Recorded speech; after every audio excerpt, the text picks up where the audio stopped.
Meus irmãos, nós temos tido o privilégio de refletir nos últimos domingos, à luz da leitura das Escrituras, à luz da exposição clara da Bíblia, aquilo que Deus requer de seu povo, mas em especial a família. E como nós temos trabalhado temas ligados a princípios fundamentais que norteiam famílias saudáveis, como temos dito aqui.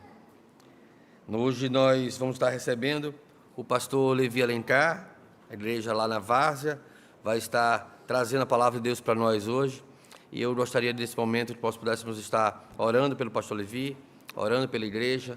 Também gostaria de chamar as crianças à frente, os professores estarão dirigindo o conteúdo para as crianças. Deus possa estar usando-as como instrumento nas mãos dele.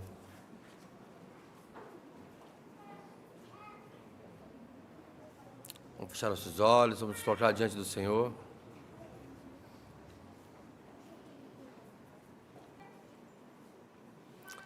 Oremos.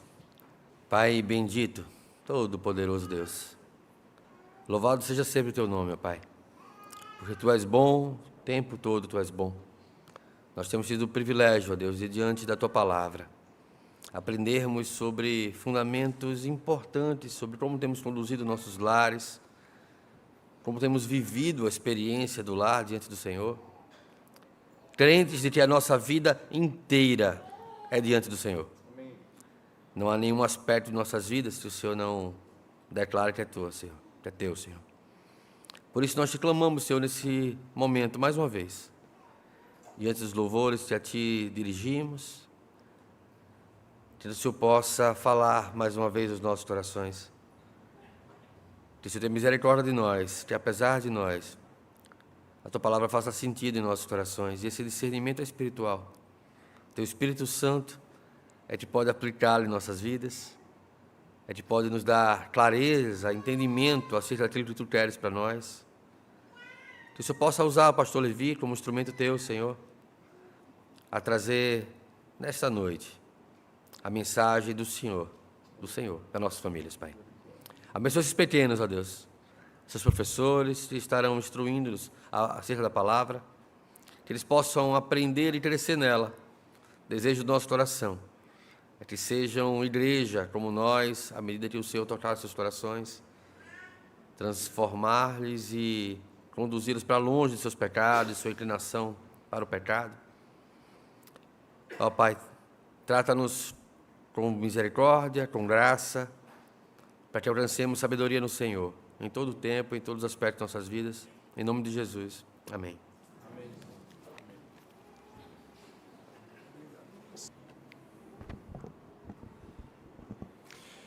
Queridos irmãos, graça e paz.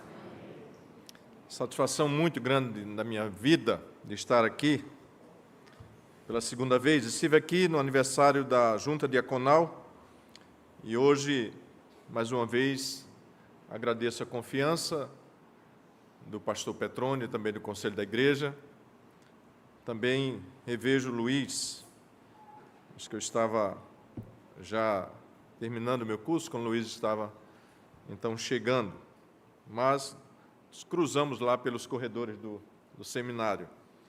E com alegria o encontro. Da outra vez eu não o encontrei, não o vi aqui. Mas agora, com alegria, eu vejo aqui na Igreja Presbiteriana na Encruzilhada. Queridos irmãos, abram suas Bíblias, por gentileza, nesse desafio que eu tenho nessa noite de tratar sobre esse tema, finanças, dentro do arcabouço de uma família saudável. Então, para mim, é um grande desafio tratar sobre esse tema, embora tenha escrito sobre esse tema para o livro, mas tratá-lo assim mais profundamente em um culto público é um grande desafio para mim nessa noite. E eu quero usar como base aquilo que Paulo escreveu ao seu filho Timóteo, na sua primeira carta, no capítulo 6, carta que Paulo escreveu ao pastor Timóteo, seu filho na fé, no versículo 6, e eu queria que você lesse comigo o último versículo, o versículo número 10. Leamos. Eu lerei do verso 6 ao verso 9, e depois toda a congregação nós vamos ler o verso número 10. De fato, diz o texto, grande fonte de lucro é a piedade com contentamento, porque nada temos trazido para o mundo, nem coisa alguma podemos levar dele. Tendo sustento e com que nos vestir, estejamos contentes. Ora, os que querem ficar ricos caem em tentação e cilada e em muitas concupiscências insensatas e perniciosas, as quais afogam os homens na ruína e perdição. Leamos o verso 10. Porque o amor ao dinheiro é raiz de todos os males, e alguns nessa cobiça se desviaram da fé e a si mesmos se atormentaram com muitas dores. Uma ressalva. No texto original, nós não temos no grego esse artigo é, no texto que lemos. Então, pense logo aqui que Paulo não está enfatizando que somente isso, somente o dinheiro é a raiz de todos os males. Então, lá no original, esse artigo ele não está presente nas melhores traduções, tá bom? Então, só para a gente entender, para não deixarmos aqui nenhuma dúvida que Paulo está tratando apenas que essa é a fonte, a única fonte do mal do coração do homem. Mas ele está dizendo que é uma das fontes, ou seja, existem outras fontes na vida do homem que trazem a ele muita coisa ruim. Vamos ler então, vamos orar então, agradecendo a Deus e pedindo a Ele luz para o nosso coração sobre esse texto lido. Senhor, é com grande temor e tremor que abrimos a Tua palavra santa, inerrante, suficiente para a nossa alma. É com muito temor e tremor, ó Deus, nessa noite que nos reunimos na Tua casa, pela segunda vez nesse dia, para juntos adorar o Teu nome. Nós já cantamos, nós já entoamos cânticos, nós já lemos a Tua palavra, fizemos orações, intercedemos pela vida das crianças, e agora, ó Deus, nós paramos para ouvir aquilo que o Senhor tem para dizer a nós. E esse é o grande ápice do culto a Ti, Senhor. Quando nós, educadamente, nos sentamos e agora aplicamos toda a nossa atenção, Senhor, naquilo que a Tua palavra tem para nós. E é neste sentido, ó Deus, que o salmista ora assim, pedindo ao Senhor que o Senhor nos ensine a guardar a Tua palavra em nosso coração, para não pecarmos contra Ti, Senhor. E é por isso, ó Deus, que o culto ele se volta totalmente para a Tua palavra, porque é na palavra que nós iremos aprender a viver de forma digna, ó Deus, do Deus que nos ama, do Deus que nos deu uma vida, e também de como nós devemos administrar os bens, onde nós iremos depositar o nosso contentamento. E a Tua palavra, Deus, é que nos instrui a viver com todas as coisas que o Senhor nos dá, contentes e glorificando o Teu nome em todas as coisas. Muito obrigado, Senhor, pela bênção dessa noite. Continua abençoando o conselho dessa igreja, a equipe pastoral, toda a liderança, que o Senhor continue abençoando cada família dessa igreja, fazendo, Deus, um modelo de família saudável para a cidade, para o bairro, para a vizinhança, Senhor. Essa é a nossa oração, rogando a Ti, ó Deus, iluminação do Teu Espírito para esse texto e iluminação para a nossa mente e nosso coração, em nome de Jesus. Amém. Amém. Hernando Dias Lopes, em um dos seus sermões que muito nós gostamos de ouvir, ele diz que há 3 coisas bem distintas e bem importantes na nossa vida. E ele classifica assim: Deus, pessoas e bens. Deus, pessoas e bens. E ele faz a seguinte distinção: devemos adorar a Deus sempre. Devemos amar o nosso próximo como a nós mesmos. E também devemos ter diligência no uso dos nossos bens. Mas ele levanta um problema. Qual é o problema que existe entre nós? O problema é que nós esquecemos de amar as pessoas e amamos mais as coisas. Nós amamos mais os bens. Em segundo lugar, ele diz que nós invertemos a ordem e passamos a usar as pessoas para obtermos os bens. E em terceiro movimento contrário, ele diz que nós esquecemos de adorar a Deus. Esquecemos de adorar a Deus. Porque nós não nos contentamos mais com aquilo que Deus tem nos dado. Nós não nos contentamos mais com aquilo que nós temos. E nós esquecemos de adorar a Deus. E ele começa então a nos mostrar algumas coisas importantes, mas dentro da perspectiva dos nossos relacionamentos, de como nós vivemos, à medida em que nós estamos projetando a nossa vida para adquirirmos mais, para termos mais. E ele diz que isso começa lá no Éden. E ele traz uma perspectiva muito interessante. Ele diz que lá no Éden, Deus começa a lidar com a insatisfação e a falta de contentamento do homem. É lá no Éden que começa. Porque o Senhor dá uma ordem ao casal que poderiam comer de todas as árvores que ali havia, menos uma. Mas aí a serpente se aproxima de Eva e inverte o sentido, trazendo insatisfação no coração dela. E diz assim: Deus disse que você não poderia comer de nada.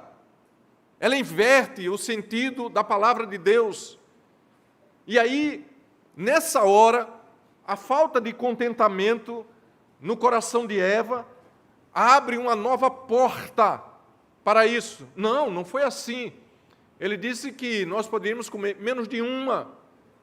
E quando essa argumentação, pela esperteza do inimigo das nossas almas, abriu-se ali uma nova janela. E aí ele vai tratar agora, tirar o foco daquilo que Deus tinha dito, deixa de lado a questão da morte pela desobediência e abre uma janela dizendo: se você comer, e por isso ele proibiu de você comer, você vai ser igual a ele. A falta de contentamento, a falta de paz naquilo que Deus tinha estabelecido para a alma do homem ali no Éden, faz com que, então, eles agora passem a querer provar se realmente, comendo daquela árvore, eles iriam ser iguais a Deus. Essa é a retórica que, então, a partir daí entra a morte para todo o homem. Então, aqui, o apóstolo Paulo vai exortar a igreja, e em particular, a liderança da igreja, sobre a questão do desejo ardente pelas coisas, o desejo incontrolável de possuir, de ter, de ser rico, não que seja um problema, mas aqui Paulo vai mostrar que essa ânsia de ter tudo isso faz com que o homem passe, então, a esquecer das coisas mais importantes. É interessante que a abordagem que Paulo faz nesse texto fala de falsos mestres e os perigos da riqueza, se você olhar aí no texto que você tem, que está na mão. E ele começa dizendo assim: se alguém ensina outra doutrina e não concorda com as sãs palavras do nosso Senhor Jesus Cristo e com o ensino segundo a piedade, ele é infatuado, nada entende, mas tem mania por questões e contendas de palavras, de que nascem a inveja, provocação, difamações, suspeitas, malignas, altercações sem fim, por homens cuja mente é pervertida e privados da verdade, supondo que a piedade é fonte de lucro. Essa é a questão. Paulo abre, então, a argumentação dizendo: alguns pensam que viver de forma piedosa é fonte de lucro.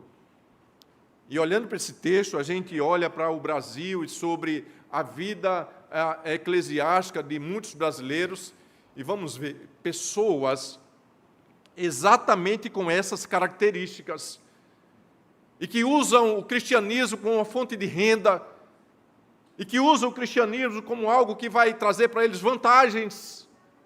Muitos estão aí ricos e cada vez mais ricos, usando como fonte o Evangelho do Senhor Jesus. Por isso que Paulo vai começar a alertar, então, a igreja naquele dia. Vejam, queridos irmãos, verso 6, ele diz: de fato, grande fonte de lucro é a piedade com contentamento. Ele afasta agora a falta de contentamento com aquilo que nós temos de Deus. De fato, a piedade com contentamento é fonte de lucro. Não está falando de riquezas. Não está falando de riquezas. Mas alguns olham para o cristianismo, irmãos, como uma fonte de riqueza. Muitos vão pensar que o cristianismo, viver a vida de modo a andar com Cristo, torna esse um processo em que eles podem enriquecer ou enriquecerem. Mas não é verdade. Os que vivem de forma contente com um bom negócio que é o cristianismo, eles têm lucros eternos. O nosso investimento de contentamento com aquilo que Deus nos dá deve trazer para nós paz enquanto aqui vivemos, mas o nosso investimento não é aqui, o nosso investimento é de lucros eternos. E a perspectiva totalmente estranha e errada destes faz com que alguns pensem que o fato de sermos cristãos é que vai trazer para nós fontes inesgotáveis de lucros aqui.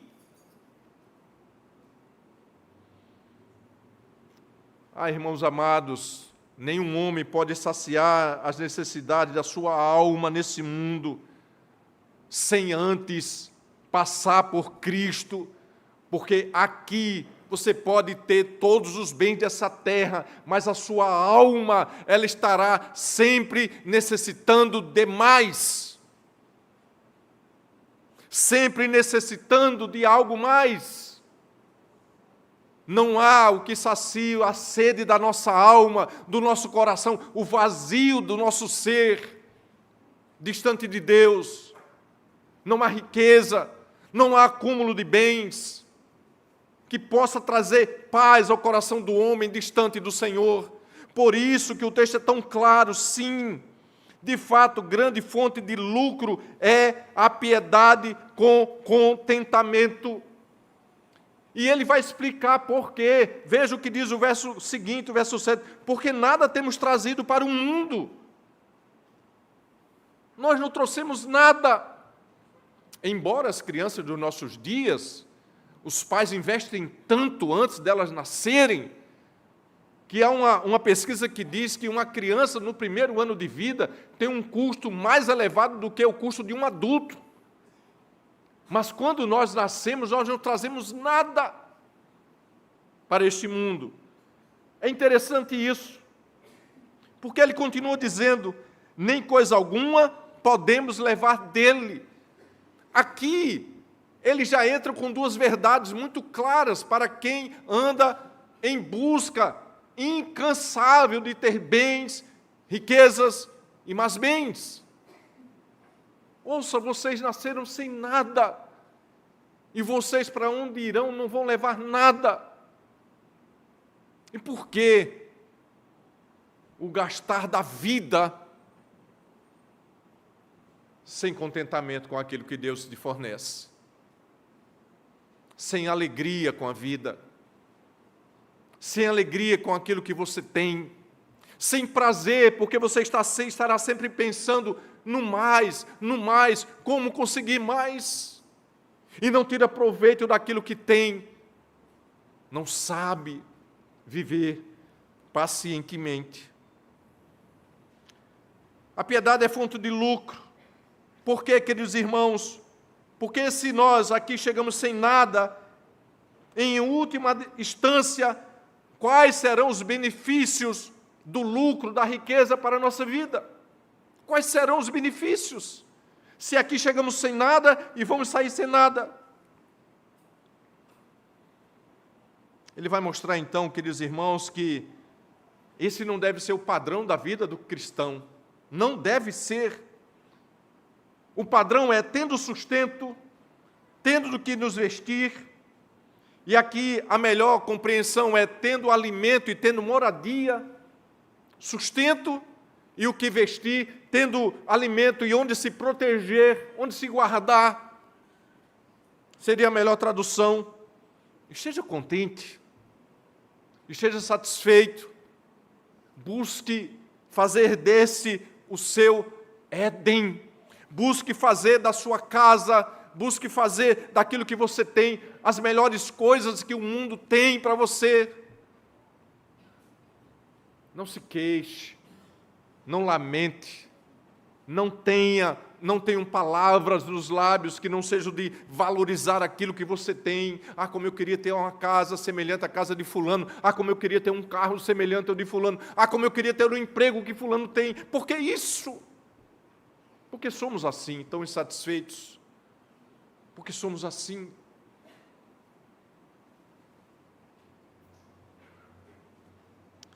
Ó, queridos irmãos, palavra aqui, piedade. E aqui eu quero gastar um pouco de tempo. A palavra piedade aqui é exatamente aquilo que o pastor Luiz orou. É uma vida que é transformada pelo Evangelho. Isso é piedade.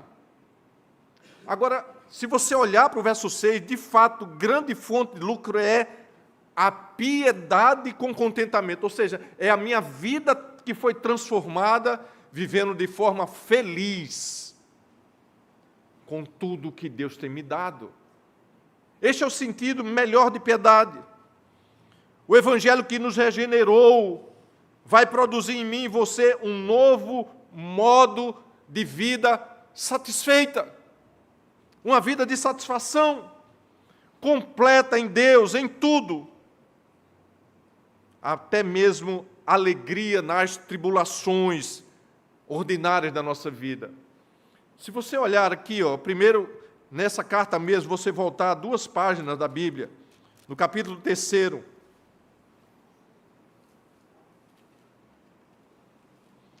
verso 16. Leia comigo, por favor, esse texto, porque isso aqui é belíssimo demais para você entender. O seu contentamento em piedade, ele está aqui de forma poética, sendo mostrado para nós como igreja nessa noite. Leiam comigo, por favor. Evidentemente, grande é o mistério da piedade. E qual é este mistério da piedade? Ele continua, leiamos. Aquele que foi manifestado na carne, foi justificado em espírito, contemplado por anjos, pregado entre os gentios, crido no mundo, recebido na glória. O que é, então, piedade? Não vivo mais eu, mas Cristo vive em mim.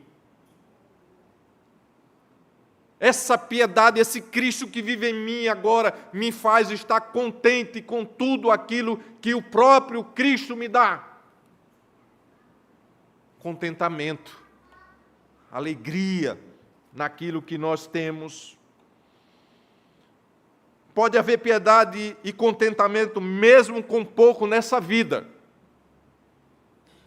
Pode haver contentamento e piedade mesmo tendo pouco, um salário mínimo, ou até menos do que isso, uma aposentadoria curta, ou até mesmo menos, se houver satisfação e preenchimento de Deus na alma do homem.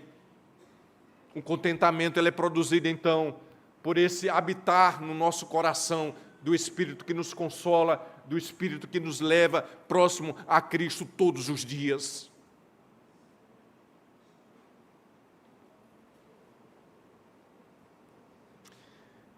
O crente piedoso tem como uma de suas belas características da sua vida ter uma vida mais fácil, e não é a ausência de problemas ou dificuldade, mas ele encontra contentamento e prazer naquilo que ele tem.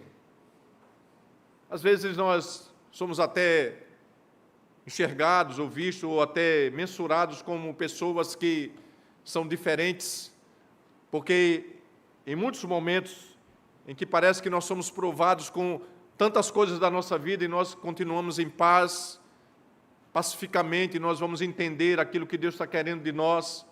E às vezes as pessoas dizem, mas como pode, numa situação dessa, você estar assim?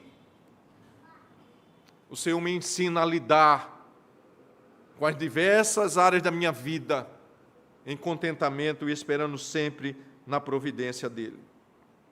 Outra razão, a piedade deve ser acompanhada pelo contentamento no menor ou no menor grau de satisfação. No maior ou no menor grau de satisfação. Eu não preciso estar satisfeito apenas quando eu tenho muito. Eu não tenho que estar satisfeito quando eu estou com tudo sobrando. Não. O grau do meu contentamento e da piedade na minha vida não deve ser marcada por ter muito ou ter pouco, mas devo sempre estar satisfeito naquilo que Deus tem me dado. Verso 7 diz, porque nada temos trazido para o mundo, nem coisa alguma podemos levar dele. E qual é o critério para isso? Por que Paulo então estabelece isso? Por favor, Eclesiastes capítulo de número 5.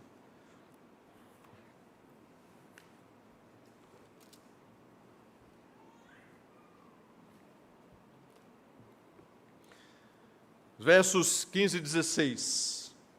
Leiam comigo, por favor. Eclesiastes capítulo 5, verso 15 e 16. Assim está escrito, como saiu do ventre de sua mãe, assim voltará. Indo-se como veio, e do seu trabalho nada poderá levar contigo. Nada. Não está dizendo que você não deve trabalhar, sim, você deve trabalhar. Esse é o mandamento do Senhor, não é nem castigo, mas o homem deve trabalhar. Mas olhe, nada você vai levar. Verso 16. Também isto é grave e mal. Precisamente como veio, assim ele vai. E que proveito lhe vem de haver trabalhado para o vento? Qual é o proveito de tanto buscar, de tanto guardar, de tanto investir os melhores anos de vida e depois saber que nada disso você vai levar com você? Ah, queridos, o sábio aqui está dizendo, você deve produzir até conquistar, mas nada você levará para a sua vida vindoura. Então pense, nossas riquezas e ganhos aqui estão limitadas, enquanto que a piedade com contentamento tem ganhos eternos. A piedade com contentamento tem lucros eternos, enquanto a nossa fadiga do trabalho está limitada somente a esta vida. Somente. O verso 8 mostra, então, algo interessante, tendo o sustento, o que nos vestir, estejamos, então, contentes. Tio Henry, quando ele olha para esse versículo, ele traz uma abordagem muito interessante. Olha o que ele diz. Se a natureza está satisfeita com um pouco, nós que temos a graça, deveríamos estar contentes com menos. Olha que coisa, que comparação ele faz. Se a natureza ela está contente com pouco, nós que possuímos a graça de Deus, deveríamos estar contentes com menos. Porque não precisamos de luxo ou coisas caras. Precisamos somente do que deve ser conveniente para nós estarmos contentes, confortáveis com o que Deus tem nos dado. Que coisa maravilhosa, que leitura ele faz. Se a natureza está feliz com tão pouco, e nós que temos a certeza da vida eterna, que já ganhamos o maior presente que poderíamos ganhar, por que nós estamos sem alegria e sem contentamento? Oh, queridos irmãos, veja o que diz Provérbios capítulo 30, por favor. versículo 8. Eu tenho esse mal comigo, irmãos, de eu sempre procurar os textos correlatos para que vocês entendam a grandeza e talvez também os perigos de algo que nós estamos vivendo sem discernimento. Provérbios, capítulo de número 30.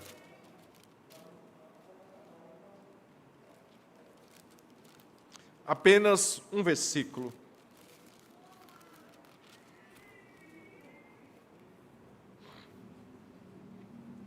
Versículo 8. Como está escrito, queridos irmãos? Afasta de mim a falsidade e a mentira. Olha o que ele vai dizer agora. Não me deis nem pobreza, nem riqueza. Dá-me o pão que me for necessário. Agora veja o verso 9. Para que não suceder que, estando eu farto, te negue e diga, quem é o Senhor? Ou que empobrecido venha furtar e profane o nome de Deus. Que seriedade é essa? Como, irmãos amados, nós temos tanto ensino prático para nós, para termos uma família saudável. Não me dá riqueza demais para que eu não esqueça do teu nome, Senhor, mas também não me dê tanta pobreza que eu tenha que furtar algo e traga escândalo para o teu nome. Finalmente, o que tudo é, qual o caminho que nos leva? A primeira proposta distinta de Hernandes Dias Lopes: nós devemos adorar a Deus contente com tudo o que nós temos.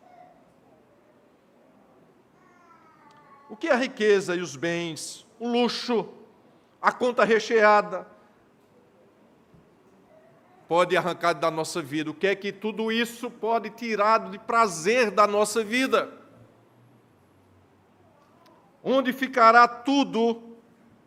Como será que alguém vai se despedir de tanto trabalho, tanta energia desprendida para ter coisas e coisas? Eu gosto muito de trabalhar, Eu trabalho com prazer. Eu comecei a trabalhar com 15 anos de idade. Estou com 63, mas não me canso de trabalhar. Trabalhar, para mim, é um prazer. Todo homem deveria ter muito prazer no trabalho. Mas não sou rico, nem nunca busquei riqueza do meu trabalho. Mas tenho muito prazer de trabalhar. E a cada dia que eu chego em casa, voltando do meu expediente na igreja, e chego em casa, para mim é uma satisfação muito grande de saber que eu cumpri com as minhas tarefas de pastor, cumpri com as minhas tarefas de administrador, cumpri com as minhas tarefas, as demais que um pastor tem que assumir. Mas eu sei que um dia tudo isso vai estar nas mãos de outro.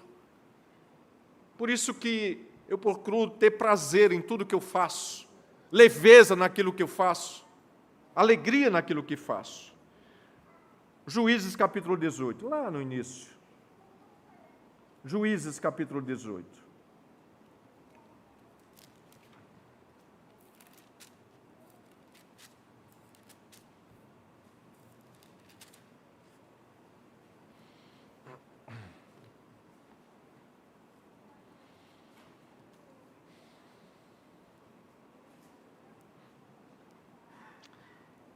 Olha que coisa interessante.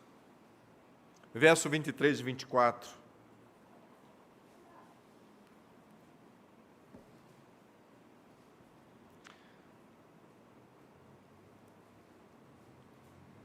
E clamaram após eles, os quais, voltando-se, disseram a Mica: que tens que convocaste esse povo? Respondeu-lhe: os deuses que eu fiz, me tomastes, e também o sacerdote, e vos fostes. Que mais me resta? Que mais me resta? Os deuses que eu fiz, me tomastes. Arrancou dela o desejo, a alegria de viver. Um homem que dedica tanto tempo ao trabalho, que só vê o trabalho como sair da sua vida. Um dia que perde aquele trabalho, me arrancaste, diz o texto. que mais me resta? Como, pois, me perguntais, o que é que tens? Não tenho mais nada. Não tenho mais nada. Houve um plano de economia do país que pegou todo mundo de surpresa. Alguns perderam tudo que tinham, poupança, bens, tal. E teve um grande empresário, muito rico em nosso país, que ele não suportou ter perdido parte da sua fortuna e ele acabou com a sua vida. Quantos tem acontecido isso quando perdem? O contentamento não vem de Deus, mas das coisas que se tem. Verso 9, irmãos amados. Ora, os que querem ficar ricos caem em tentação e cilada, e em muitas concupiscências insensatas e perniciosas, as quais afogam os homens na ruína e na perdição. O que o apóstolo Paulo está condenando aqui não é a riqueza, não é e jamais será a riqueza, mas o desejo incontrolável de ser rico. Alguém que declara o propósito de vida é ser rico, eu quero ser rico, e por isso eu vou trabalhar, vou abandonar minha família, meus filhos, eu quero é ser rico.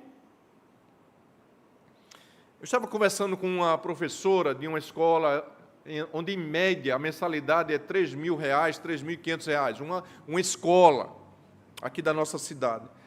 E ela disse que num daqueles conselhos de classe, ao ouvir muitos pais, uma mãe muito rica do nosso estado, da nossa cidade, chegou para ela e disse, eu preciso de alguém para acompanhar meu filho, porque eu não tenho tempo. Amanhã mesmo eu vou viajar para a Itália, só volto daqui a 3 dias, vou passar um dia, depois vou para os Estados Unidos, eu não tenho tempo. Eu gostaria que alguém acompanhasse, ensinasse meu filho. Dinheiro para mim não é problema. A professora falou comigo isso, dizendo, pastor, como pode algo assim? Dinheiro para mim não é problema. Mas eu quero que alguém acompanhe meu filho, porque eu não tenho tempo para ele. Quantos pais, a uma certa altura da vida, vão olhar para trás e querer pegar toda a fortuna e investir na vida de um filho que está no meio das drogas, que está com a vida acabada e destruída. E alguém até pode dizer, não, eu trabalho muito, eu quero muito dinheiro porque quero dar para os meus filhos. A razão é sempre essa. Quero dar uma vida melhor do que eu tive aos meus filhos. Ensino-os a estar contentes com aquilo que eles têm. Ensina a eles a estarem felizes com aquilo que eles possuem.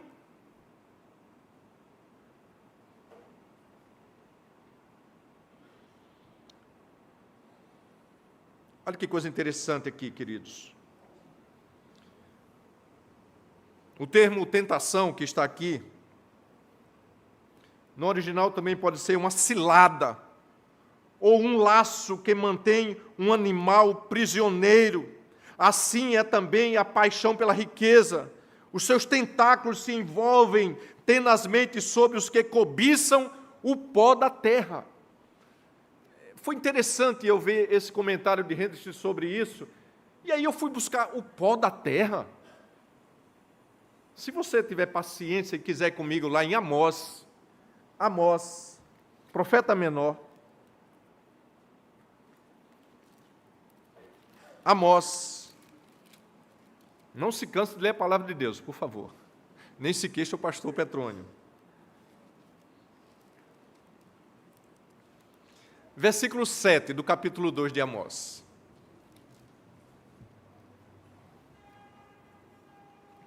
Amós, capítulo 2, verso 7.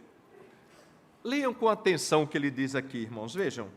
Suspiram pelo pó da terra sobre a cabeça dos pobres e pervertem o caminho dos mansos. A busca de uma riqueza insensata é como suspirar pelo pó da terra. É querer estar cada vez mais envolto nesse pó da terra.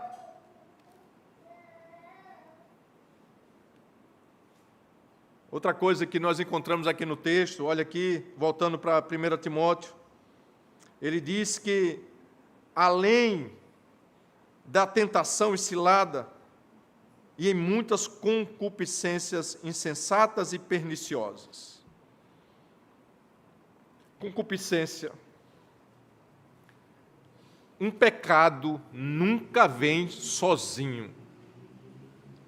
Presta atenção no que eu estou lhe dizendo. Um pecado, ele nunca vem só. O adultério, ele traz a mentira. A corrupção traz a morte e também traz a mentira. Um pecado, ele nunca vem só, ele sempre vem com outro, ele traz outro ou outros com ele. Aqui o texto diz exatamente isso. Cilada em muitas concupiscências insensatas e perniciosas, as quais afogam os homens em ruína e também perdição. A busca insensata pela riqueza vai fazer com que essas pessoas que buscam comer o pó da terra, elas caiam em ciladas. Riquezas, bens, poder, não traz satisfação na alma, não traz prazer na alma, somente o Evangelho é que nos faz encontrar paz e satisfação diariamente, e não apenas diariamente, mas para todos sempre. Os homens que buscam outros caminhos correm o risco de caírem em armadilhas perigosas, ciladas destruidoras, paixões arrebatadoras da própria alma, quem se entrega à busca insensata pela riqueza. Mas vamos partir para o último versículo, e esse sim, ele fecha totalmente o pensamento dessa sessão para a nossa alma nessa noite. Porque o amor do dinheiro, raiz de todos os males, e alguns nessa cobiça se desviaram da fé. Aqui, irmãos, a ênfase é exatamente esta. Alguns, por essa cobiça, se desviaram da fé. Da fé. Aqui, o barco desses homens chegaram ao precipício. Eles estão aqui ancorados em um precipício. E esse precipício, ele é profundo. E o barco da alma desses homens estão ali, prestes a cair nesse precipício.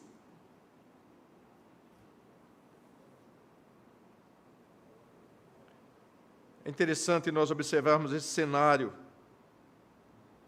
porque tudo que a gente descreveu até agora nos trouxe exatamente aquele que ama mais o dinheiro do que qualquer outra coisa. O poder. Quando nós vamos olhar, por exemplo, quando Davi, ele deseja Betseba, ele produz toda aquela artimanha, e Natã, quando vem falar com ele monta um cenário muito interessante. Ele fala de um homem muito rico, e de um que só tinha uma cordeirinha. Ou seja, a riqueza não vai trazer satisfação nunca. Quem é rico nunca vai estar satisfeito, vai querer ser mais rico. Para quê? Mas ele vai querer sempre, o coração dele vai querer mais e mais. Lembra-se daquele jovem rico que foi ter com Cristo. Ele quis a riqueza e não quis a salvação. A riqueza para ele era mais importante, os bens para ele é que satisfazia a alma dele.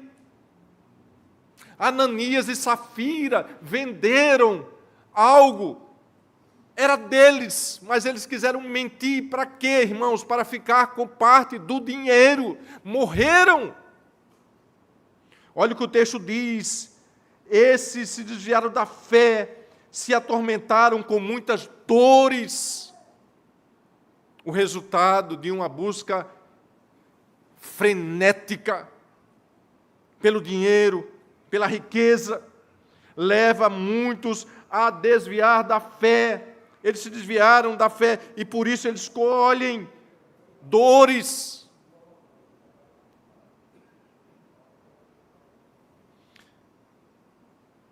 Eles querem lucro. Homens que deixaram seus empregos de carreira para encontrar nas igrejas uma fonte de maior lucro. Homens que olham para a igreja como fonte de ter ganhos.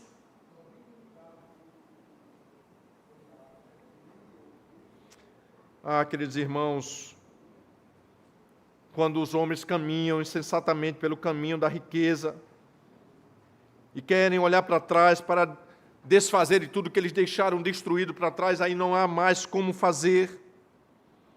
Pais que não têm tempo para os filhos, mas têm tempo para o dinheiro, para as reuniões intermináveis em busca de dinheiro. Pais que não têm tempo de ouvir os filhos, de ouvir a esposa, parar para sentar com a família, jantar na mesa com a família, ter tempo de qualidade. Esses não têm nada, pois a carreira e o dinheiro são mais importantes. Estou vendo uma juventude bonita aqui na igreja, uma juventude bela. Cuidado, jovens. Não diga assim: eu só quero casar, só quero ter filhos depois que eu estiver estabilizado, ter um bom emprego, ter um bom salário. Nunca diga isso. Não faça isso com você. Não faça. Tenha primeiro contentamento com o que Deus tem te dado, beleza, juventude, alegria. Tenha contentamento nisso e viva a sua vida de forma ordinária. Não queira imitar alguém. Não queira fazer como alguém fez. Não ache que isso é o melhor exemplo para você. Cuide de você e cuide do seu futuro. Mas não abra mão daquilo que Deus te fez tão belo para viver, tão bela para viver.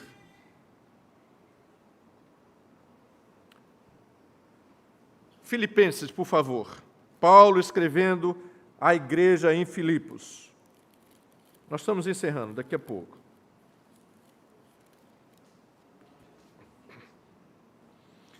São 2 parágrafos apenas. Capítulo 4.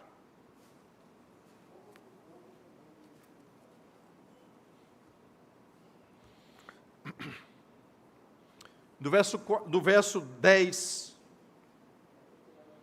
até o verso 13. Queria que a igreja lesse comigo esse texto.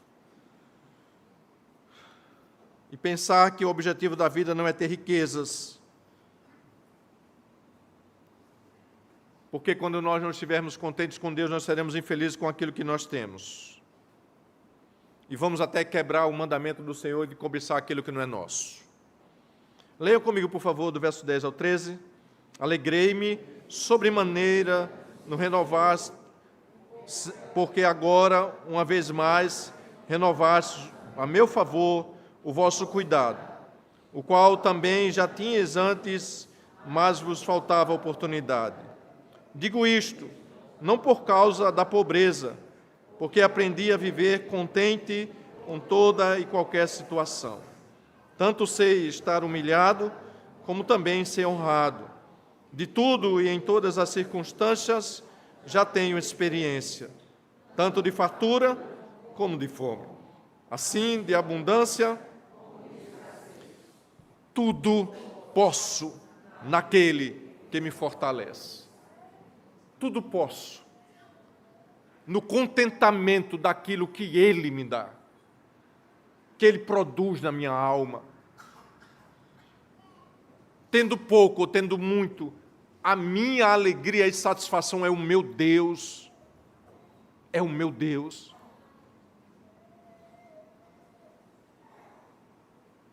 Thomas Boston, olhando para isso aqui, diz assim, queridos irmãos: em Jesus Cristo habita a plenitude da divindade, porque Ele se deu a si mesmo por nós. O que é uma vela apagada no centro de uma mesa? Preste atenção. O que é uma vela apagada no centro de uma mesa, quando o sol da justiça já raiou na janela da minha alma? O que é uma vela apagada? Nada. O que são as coisas desse mundo diante daquilo que eu já tenho conquistado em Cristo? Nada. Nada.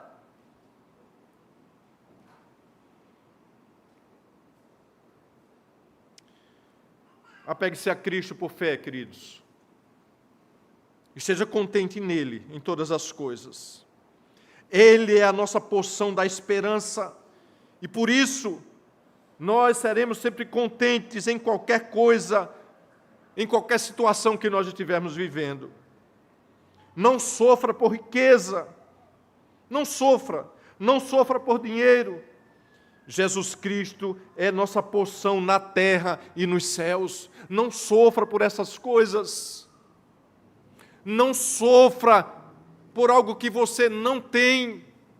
O que você tem, Cristo, na terra e nos céus. Lembre-se disso. Faça a melhor escolha.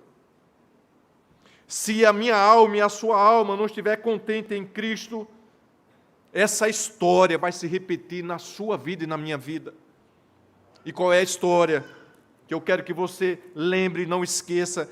Porque o amor do dinheiro, raiz de todos os males, e alguns nessa cobiça se desviaram da fé e a si mesmos se atormentaram com muitas dores.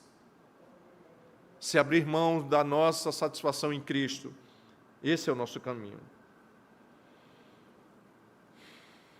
Esteja satisfeito no que você possui de Deus em Cristo Jesus. Vocês lembram da história de Ruth? Lembre da história de Ruth. Você quer comigo ir lá no livro de Ruth para encerrarmos essa noite? Por favor. Capítulo 1.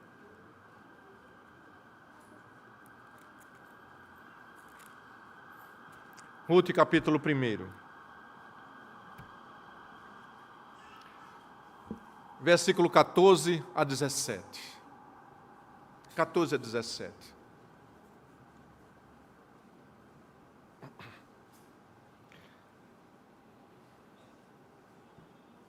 Lembram do contexto, né? Morreram os maridos, morreu o sogro, 3 viúvas a caminho da volta da terra do Senhor. Elas pararam mais uma vez. Ruth, capítulo 1, verso 14 a 17. Com muito carinho, saboreie essa leitura e tire dela um ensino muito especial para você nessa noite.